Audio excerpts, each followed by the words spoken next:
চাওয়ার মতো চাইতে হবে, চাওয়ার মতো চাইলে আল্লাহ দেয়। যারা চাইতে পারে আল্লাহর কাছে তারা আল্লাহর কাছ থেকে নিয়ে ছাড়ে। দেখবেন যেই বাচ্চা কাঁদে বেশি ওই বাচ্চাকে মা দুধ খাওয়ায় বেশি, ঠিক কিনা? আর যেটা কাঁদে টাদে না ওইটা টেক কেয়ারও কম। যেই ফ্যামিলিতে অনেক বাচ্চা কাচ্চা দেখবেন যেটা কাঁদে বেশি ওইটা টেক কেয়ারও বেশি। তো আপনি যত চাইবেন আল্লাহ তাআলা তত খুশি হয় আপনার প্রতি। কিভাবে চাবো? একাগ্র চিত্তে চাইতে হবে। আমরা অনেক সময় দোয়াও করি আবার আরেক দিকে তাকায় আছি। এই যে দোয়া করতেছি দেখেন, আল্লাহুম্মা আমিন, রব্বানা আতিনা ফিদ দুনিয়া হাসানা ওয়া ফিল আখিরাতি হাসানা। দোয়াও করতেছে, ইন্টেরিয়র ডিজাইনও দেখতেছে। এটা দোয়া হইছে? কথা বলেন না কেন, দোয়া হইছে? আবার দোয়াও করতেছে, দোকানের হিসাবও মিলাইতেছে, রব্বানা আতিনা ফিদ দুনিয়া। দোয়াও চলতেছে আর দোকানের হিসাব কিতাব যা আছে এরকম দোয়াও আছে না নাই? এটার একটা আমি নাম দিছি, এটারে আমি বলি রোবোটিক দোয়া। মানে রোবট, আপনি একটা সিস্টেম অন করে দিবেন, ওটা করতেছে, এটার কোনো প্রাণ নাই, ওটার মধ্যে কোনো অনুভূতি নাই, কোনো রিয়েলাইজেশন নাই। এই অনুভূতিহীন দোয়া আল্লাহ কবুল করেন না, আল্লাহ কবুল করেন না। আপনার দোয়ায় প্রাণ থাকতে হবে, এখানে আপনার ধ্যান থাকতে হবে, মন থাকতে হবে, আপনার আকুতি থাকতে হবে, চাওয়ার মতো আল্লাহর কাছে চাইতে হবে। কিভাবে চাবেন? বিনয়ের সাথে চাবেন, আর ইয়াকিন রাখবেন আমার দোয়া আল্লাহ কবুল করবেই। উদুল্লাহ ওয়া আনতুম মুকিনুনা বিল ইজাবা, এমন ভাবে আল্লাহর কাছে চাও যে তুমি নিশ্চিত আমার দোয়া আল্লাহ কবুল করবেনই। আপনি নিশ্চিত হইলে আপনার দোয়া কবুল হয়ে যাবে। নিজেকে ছোট করে চাইবেন। ফাসআলুল্লাহ বিবুতুনি আকুফিকুম, বিষ্ণু বলেন তোমাদের হাতের তালুগুলো উপরের দিকে, ভিক্ষুকরা যেমনে চায়, স্যার 2 দিন ধরে কিছু খাই নাই স্যার 2টা টাকা দেন, এই যে এইভাবে যে চায় হাত পাতে, এরকম হাতের তালুগুলো উপরের দিকে করে ভিক্ষুকের মতো আল্লাহর কাছে চাও। হাত তুলে চাও, হাত না তুলেও দোয়া করা যায়, হাত তুলেও করা যায়, কিন্তু বিষ্ণু বলেন হাত তুলে চাও। কারণ ইন্নাল্লাহা হাইয়ুন কারীম, আল্লাহ বড় লাজুক এবং লজ্জাশীল। বান্দা যখন হাত তুলে ভিক্ষুকের মতো কিছু চায়, ওই হাত খালি হাতে ফিরিয়ে দিতে আল্লাহ লজ্জা লাগে, খালি হাতে ফিরিয়ে দিতে আল্লাহ লজ্জা পান। হাত তুলে চাইবেন। দোয়াতে আল্লাহর নামগুলো ধরে ধরে ডাকুন, ইয়া আল্লাহ, ইয়া রহমান, ইয়া রহিম, ইয়া হাইয়ু, ইয়া কাইয়ুম বিরহমাতিকা আস্তাগীথ। আল্লাহ নাম ধরে ধরে চান, ওই দোয়া আল্লাহ কবুল করবেন। বিশ্বনবীর উপর দুরূদ পড়েন, যে বিশ্বনবীর উপর দুরূদ পড়ে না ওই দোয়া আল্লাহর কাছে কবুল হয় না, এটা আকাশে পেন্ডিং থাকে।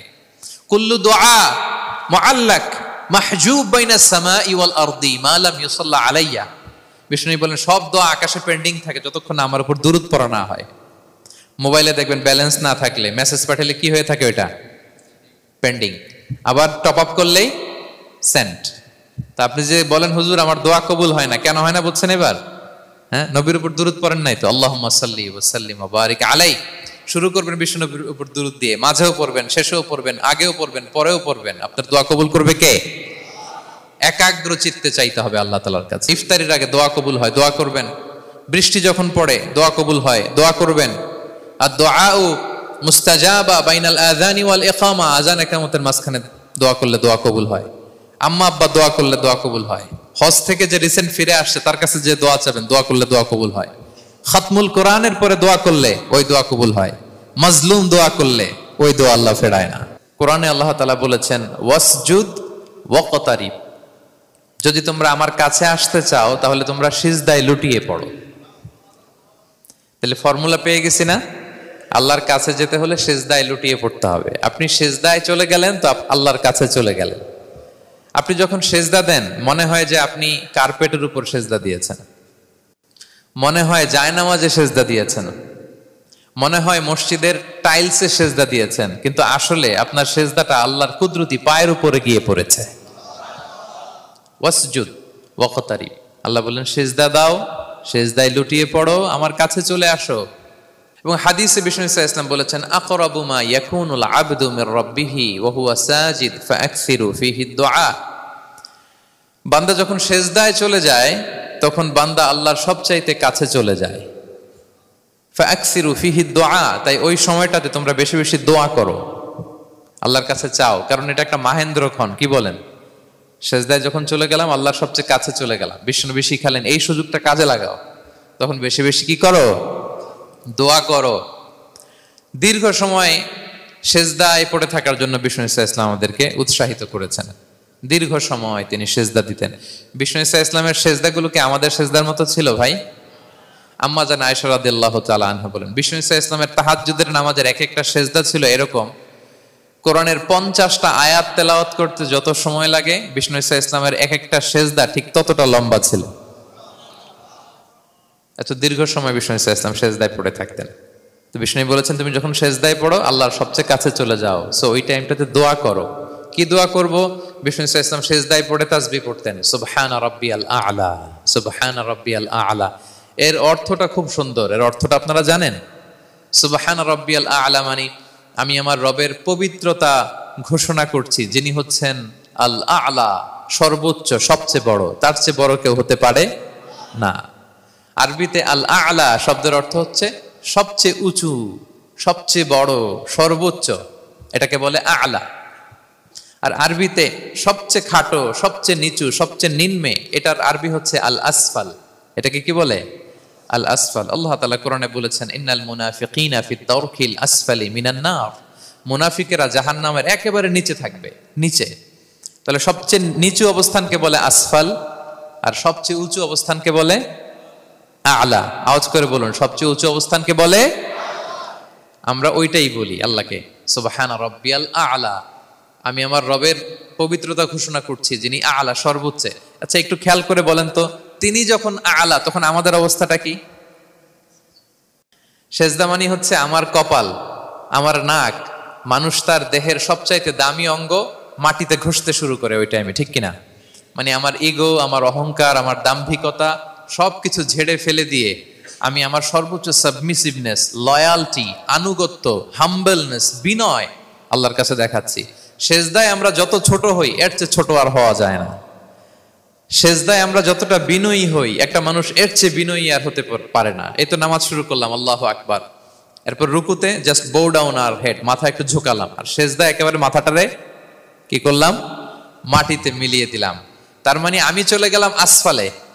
আসফাল মানে সবচেয়ে নিচে, আমি চলে গেলাম সবচেয়ে, আর সবচেয়ে নিচে যে আমি ঘোষণা দিলাম সুবহান রাব্বিয়াল, মানে হে রব, আপনার প্রশংসা, আপনার পবিত্রতা, আপনি আ'লা।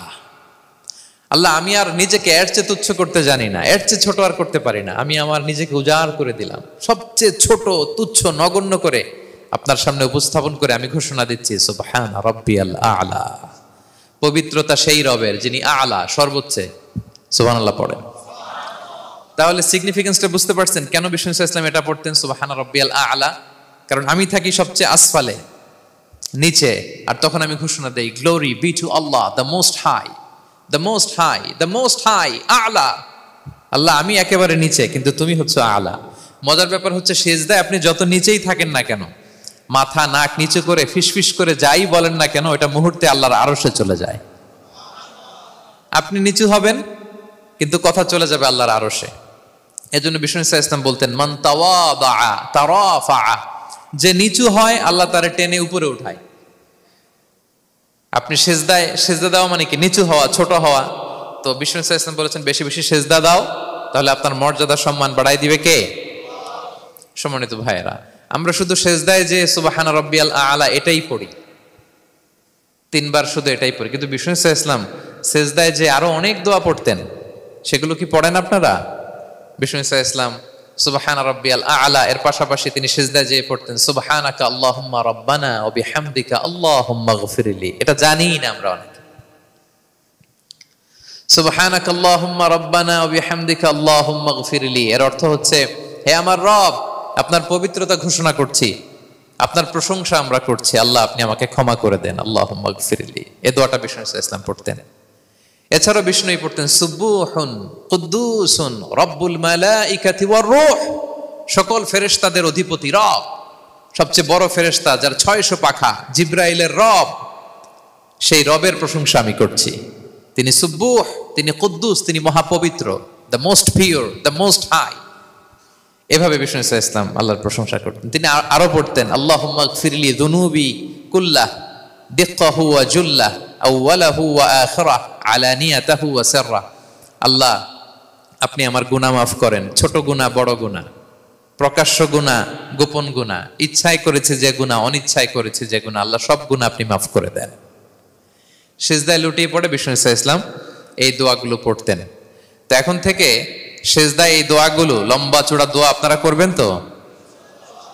বান্দা যখন সিজদায় লুটিয়ে পড়ে আল্লাহর সবচেয়ে কাছে চলে যায়। এবং তোমরা বেশি বেশি দোয়া করো। আল্লাহ রাসূল সাল্লাল্লাহু আলাইহি ওয়াসাল্লামের একজন সাহাবী, সহিহ মুসলিমে এসেছে, সাহাবীর নাম হচ্ছে রাবিআ। কি নাম? ওনার নাম হচ্ছে রাবিআ ইবনু কাব আল আসলামি রাদিয়াল্লাহু তাআলা আনহু। উনি বলেন, কুনতু আবিতু ইনদা রাসূলিল্লাহ। একবার আমি রাত্রিবেলা রাসূল সাল্লাল্লাহু আলাইহি ওয়াসাল্লামের সাথে ছিলাম, কোনো এক কারণে রাসূলের সাথে রাত কাটিয়েছি। তো রাসূল সাল্লাল্লাহু আলাইহি ওয়াসাল্লাম যেহেতু তাহাজ্জুদের সালাত পড়েন, তো তিনি বলেন, আমি মাঝরাতে উঠে একটা গামলা দিয়ে, পাত্র দিয়ে অজুর পানি নিয়ে আসছি বিশ্বনবীর জন্য, এনে দিলাম। বিশ্বনবী এত খুশি হলেন, আমাকে বললেন, সাল, হে কাব, তোমার কি লাগবে চাও। উনি বললেন, আসআলুকা মুরাফাকাতাকা ফিল জান্নাহ। উনি বললেন, ইয়া রাসূলুল্লাহ, আপনি যদি কিছু চাইতেই বলেন তাহলে আমি জান্নাতে আপনার সাথে থাকতে চাই। দেখেন কিভাবে ওনারা সুযোগ কাজে লাগাতেন। অজুর পানি নিয়ে আসছে, বিষ্ণু খুশি হয়ে গেলেন, বলেন, তুমি কি চাও? বলে, আসআলুকা মুরাফাকাতাকা ফিল জান্নাহ। বড়টাই চাইছে, ছোটখাটো জিনিস চাই নাই। নবী, হে, আমি জান্নাতে আপনার সাথী হতে চাই। বিষ্ণু বললেন, আওয়া গায়রা যালিক, আর কিছু চাও, অন্য কিছু লাগবে? বলতেছে, না, উরিদু যাক, শুধু এইটাই চাই। তখন বিষ্ণু সাল্লাল্লাহু আলাইহি ওয়াসাল্লাম বললেন, আইন্নি আলা নাফসিকা বিকাসরাতিস সুজুদ। এই মর্তবা যদি তুমি চাও তাহলে বেশি বেশি সেজদায় লুটিয়ে থাকো। আলাইকা বিকাসরাতিস সুজুদ, বেশি বেশি সেজদা দিও। যদি সেজদায় পড়ে থাকতে পারো তাহলে জান্নাতে আমার সাথী হতে পারবা। আল্লাহু আকবার। তাহলে সম্মানিত ভাইয়েরা, সেজদা দেওয়ার মধ্য দিয়ে আমরা আল্লাহর কাছে যেতে পারি। ক্লোজ আপ ওয়ান তো আমাদেরকে হারাম কাছে আসার গল্প শোনায়, কোরআন আমাদেরকে আল্লাহ তাআলার কাছে কি করে আমরা যেতে পারি এই গল্প শোনাচ্ছে। কোরআন বলে, ওয়াসজুদ ওয়াকতারিব, সেজদায় লুটিয়ে পড়ো, আমি আল্লাহর কাছে আসো। তাহলে বেশি বেশি সেজদা দেওয়ার মধ্য দিয়ে আমরা আল্লাহ তাআলার প্রিয় ভাজন হতে পারি, আমরা তার কাছে যেতে পারি। এবং কিয়ামতের দিন আল্লাহ তাআলা আমাদের সবাইকে সেজদা দিতে বলবেন।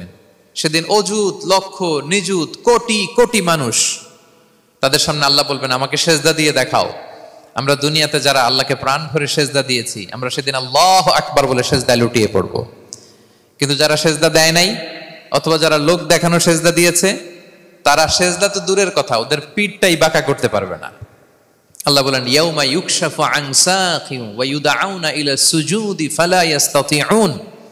সেদিন আল্লাহ তাআলা তার পায়ের গোছা উন্মুক্ত করবেন। অনেকে বলে, হুজুর, আল্লাহরও পা আছে?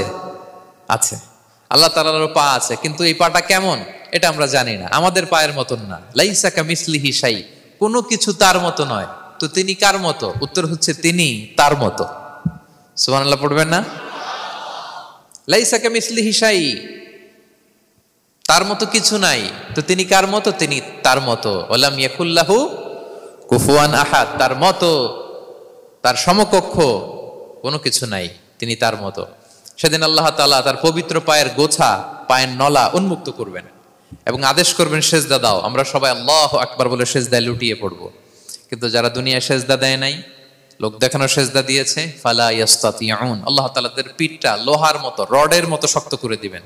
সেজদা দেওয়া তো দূর কি বাত, ওরা পিঠটাই বাঁকা করতে পারবে না। আমরা দুনিয়াতে যেমনি আল্লাহ তাআলাকে সেজদা দিয়েছি, সেদিনও যেন আল্লাহ তাআলাকে এভাবে সেজদা দিতে পারে। আল্লাহ তুমি তৌফিক দাও। আল্লাহুম্মা জাআলনা মিনহুম, আওয়াজ করে পড়ুন আমিন। তাহলে সম্মানিত সুধী, আমরা যদি আল্লাহর প্রিয় হতে চাই, তার নৈকট্যপ্রাপ্ত বান্দা হতে চাই, প্রথম ফর্মুলা কি বলেন আপনারা? সাজদা। আওয়াজ করে বলুন, প্রথম ফর্মুলা কি? বেশি বেশি আল্লাহর সেজদা দিতে হবে। আর তাহাজ্জুদ বা কিয়ামুল লাইল, রাতের সালাত। কিসের সালাত? 2 রাকাত করে মাঝরাতে যে সালাতটা বিষ্ণু সাল্লাল্লাহু আলাইহি ওয়াসাল্লাম পড়তেন, এটাকে বলে কিয়ামুল লাইল বা তাহাজ্জুদ। এক সাহাবী বললেন, ইয়া রাসূলুল্লাহ, আইয়ুস সালাতি আফদালু বা'দাল মাকতুবা, ফরজ নামাজের পরে কোন নামাজ সেরা? বিষ্ণু বললেন, আস-সালাতু ফি জাওফিল লাইল, মাঝরাতে যেই নামাজটা পড়ো তাহাজ্জুদ, এটা সবচেয়ে সেরা। ফরজ সালাতের পরে সবচাইতে শ্রেষ্ঠ সালাত হচ্ছে তাহাজ্জুদের সালাত। আল্লাহ তাআলা বলেন, ওয়া মিনাল লাইলি ফাতাহাজ্জাদ বিহি নাফিলাতাল লাকা আসা আইয়াবআসাকা রাব্বুকা মাকামান মাহমুদা। নবী হে, রাতের কিছু অংশে আপনি তাহাজ্জুদের সালাত পড়ুন, এটা আপনার জন্য অতিরিক্ত একটা ফরজ। এটা বিষ্ণু সাল্লাল্লাহু আলাইহি ওয়াসাল্লামের জন্য ফরজ ছিল, অতিরিক্ত ফরজ, নাফিলাতান লাক। এবং আসা আইয়াবআসাকা রাব্বুকা মাকামান মাহমুদা, আশা করা যায় এর কারণে আল্লাহ তাআলা আপনাকে মাকামে মাহমুদে উত্তীর্ণ করবেন। মাকামে মাহমুদ হচ্ছে এমন একটা স্পেশাল জায়গা, একটা মাকাম, যেই জায়গায় দাঁড়িয়ে বিষ্ণু ইসা ইসলাম আমাদের জন্য সুপারিশ করবেন। মাকামে মাহমুদে দাঁড়িয়ে বিষ্ণু ইসা ইসলাম আমাদের জন্য সুপারিশ করবেন। তাই আমরাও যারা তাহাজ্জুদের সালাত আদায় করবো, আমাদেরকে এরকম মাকামে মাহমুদ মানে সুউচ্চ মর্যাদার আসনে আল্লাহ তাআলা নিয়ে যাবেন। যারাই তাহাজ্জুদ পড়ে তাদের মর্যাদা বাড়িয়ে দেয় কে? এই নামাজটাকে আল্লাহ এত পছন্দ করেন কেন? এর কারণ, এটা এমন সময় পড়া হয় যে সময় দুনিয়ার সবাই ঘুমায়। দুনিয়ার সবাই কি করে? নিঝুম নিস্তব্ধ রাত, আপনি উঠে ওযু করে নামাজ পড়তেছেন, তখন আপনি ঘুমান না, আপনি তখন আল্লাহর রঙে রঙিন হতে চান, কারণ আল্লাহও ঘুমায় না। সুবহানাল্লাহ পড়েন। আল্লাহ বলে, লা তাখুযুহু সিনাতু ওয়ালা নাওম, never the sleep not the slumber overtakes me. আমি আল্লাহর ঘুম তো আসে না, ঘুমের আগে যে তন্দ্রা আসে ওইটাও আসে না। আরবিতে স্বাভাবিক ঘুমকে বলে নাওম। আওয়াজ করে বলেন তো, ঘুমের আরবি কি? নাওম। আর ঘুমের আগে যে একটা ডোজি ডোজি ভাব আসে, ঝিমুনি আসে, এটাকে বলে সিনা। এটার কি বলে? আল্লাহ বলে, লা তাখুযুহু সিনাতু ওয়ালা নাওম, আমি আল্লাহর ঘুম নাই, ঘুমের আগে যে তন্দ্রা আসে ওইটাও নাই। তা আপনি ওই টাইমে আল্লাহর রঙে রঙিন হতে চান, আল্লাহ ঘুমায় না, তো আপনিও ঘুমান না। ঘুমের আর একটা গভীর নাম আছে, ওটার নাম হচ্ছে হুজুদ। আওয়াজ করে বলেন তো, এটার নাম? ওটা মাঝরাতে, শেষ রাতে যে একটা গভীর ঘুম আসে, এটার বলে হুজুদ। দেখবেন যে শেষ রাতে একটা এমন মজার ঘুম আসে, কম্বলটা টেনে টেনে এসিটা ছেড়ে দিয়ে আরেকটু ঘুমাইতে মনে চায়, আরেকটু আরেকটু আরেকটু ঘুমাই, এরকম একটা ঘুম আছে না? আরামের ঘুম। তো এই আরামের মাঝরাতের গভীর ডিপ স্লিপিং, ওইটারে আরবিতে বলে হুজুদ। ওইটারে আরবিতে কি বলে? এই হুজুদের ঘুমকে স্যাক্রিফাইস করে যে নামাজটা পড়া হয়, ওইটাকেই বলা হয় সলাতুল হুজুদ বা সলাতুত তাহাজ্জুদ। পড়েন সুবহানাল্লাহ। হুজুদকে স্যাক্রিফাইস করে আপনি নামাজ পড়েছেন, এজন্য এই নামাজটার নাম সলাতুল হুজুদ বা সলাতুত তাহাজ্জুদ। ওয়া মিনাল লাইলি ফাতাহাজ্জাদ বিহি নাফিলাতাল লাক আসা আইয়া বাআসাকা রাব্বুকা মাকামান মাহমুদা। আপনি যদি প্রশংসার স্থানে উন্নীত হতে চান, তাহলে এই রাতের সালাত পড়তে হবে। বিষ্ণু ইসা ইসলাম দীর্ঘ সময় এই কিয়ামুল লাইলটা করতেন। সেজদায় কত লম্বা ছিলেন এটা তো একটু আগেই বললাম। কত লম্বা ছিল? এক একটা সেজদায় 50টা কোরআনের আয়াত তেলাওয়াত করা যায়, এত লম্বা সময় তিনি সেজদায় থাকতেন। সুবহানাল্লাহ। আর কত দাঁড়িয়ে থাকতেন এটার বলে লাভ নেই। দাঁড়িয়ে থাকতে থাকতে থাকতে থাকতে হাত ধরে যেত, এরপরে হাত ছেড়ে দিতেন, তারপর কোরআন তেলাওয়াত করতেছেন। আবার একটু ভাল লাগলে আবার হাত বাঁধতেন। দাঁড়িয়ে থাকতে থাকতে থাকতে থাকতে হাত্তা তাতাফাত্তারা কদামা, পা দুইটা ফুলে এরকম মোটা হয়ে যেত। আম্মা জান আয়েশা বলতেন, ইয়া রাসূলুল্লাহ কদ গুফিরা লাকা মা তাকদ্দামা মিন যামবিকা ওয়া মা তাআখার। আপনার তো এমনিই গুনাহ নাই, কিন্তু আল্লাহ ঘোষণা দিয়েছে আপনার আগের পরের সব গুনাহ মাফ। তা আপনার কোনো গুনাহই নাই, আপনি এত কষ্ট কেন করেন? বিষ্ণু বলেন, ইয়া আয়েশা আফালা আকুনা আবদান শাকুরা, আমি কি শুকরগুজার বান্দাদের অন্তর্ভুক্ত হতে চাইবো না? আমি কি আল্লাহর শুকরগুজার বান্দা হতে চাইবো না? আল্লাহ আমাকে ক্ষমা করেছেন ঠিকই, কিন্তু আমার তো কিছু দায়িত্ব আছে। আমি কি নিজেকে সর্বোচ্চ ভাবে আল্লাহর কাছে পেশ করব না? সারা রাত দাঁড়িয়ে বিষ্ণু ইসলাম এরকম কিয়ামুল লাইল করতেন। আপনারা পড়েন তো নাকি? পড়বেন প্রিয় ভাইরা। যদি নিজের সম্মানকে আল্লাহর কাছে উচ্চে তুলে ধরতে চান, যদি বিষ্ণু ইসলামের সুপারিশ চান, যদি আল্লাহ তাআলার প্রিয় ভাজন হতে চান, তাহলে তাহাজ্জুদ ইজ কম্পালসরি। কি পারা যাবে তো ইনশাআল্লাহ? সে বেশি বেশি আল্লাহ তাআলার কাছে চাওয়া, মানে আদ-দুআ, দোয়া করা। কি করা? বিষ্ণু ইসলাম বলেন, আদ-দুআউ মুখুল ইবাদা, দোয়া হচ্ছে ইবাদতের নির্যাস। দোয়া কি? ইবাদতের নির্যাস। এবং আল্লাহর কাছে চাইলে আল্লাহ খুশি হয়, না চাইলে আল্লাহ বেজার হয়। ইন্টারেস্টিং না ব্যাপারটা? আর দুনিয়াতে বারবার চাইলে খুশি হন আপনি? একটা বিষয় নিয়ে একজনের কাছে গেলাম, ভাই একটু বিপদে পড়ছি, একটু হেল্প করেন, করলো। এর পরের সপ্তাহে আবার গেলাম, ভাই আমার তো একটু সমস্যা, টাকা পয়সার, একটু হেল্প করেন। মুখ লজ্জায় ধরেন, আবারও করলো। এরপরের সপ্তাহে আবার গেলাম, ভাই বিপদে পড়ছি, একটু হেল্প করেন। এবার কেমন লাগবে বলেন তো? আচ্ছা গেল। এরপরের সপ্তাহে আবার, এবার কি করবে? দৌড়ানি দিবে লাঠি লয়া। ঠিক কিনা বলেন? তুমি মামুর বাড়ির আবদার পাইছো না, প্রতি সপ্তাহে সপ্তাহে বিপদে পড়ছি। তার মানে এই দুনিয়ার হাইসিয়াত হচ্ছে বারবার কারো কাছে কোনো ইস্যু নিয়ে যাওয়া যায় না, বারবার কোনো ব্যাপার নিয়ে কারো কাছে চাওয়া যায় না। চাইলে সে রাগ করে, অখুশি হয়, কিন্তু আল্লাহর কাছে এটা বিপরীত। বিষ্ণু বলেন, ইন্নাহু মান লাম ইয়াসআলিল্লাহা ইয়াগদাব আলাই, যে আল্লাহর কাছে বারবার বারবার চায় না, আল্লাহ তার উপর রাগান্বিত হয়ে যায়। আর বারবার বারবার বারবার তার কাছে চাইলে আল্লাহ তাআলা তার প্রতি খুশি হয়ে যায়। এজন্য আল্লাহ তাআলার কাছে চাইতে হবে প্রিয় ভাইয়েরা, চাইতে হবে, বিনয়ের সাথে চাইতে হবে, চোখের পানি ছেড়ে চাইতে হবে, একাগ্র চিত্তে চাইতে হবে।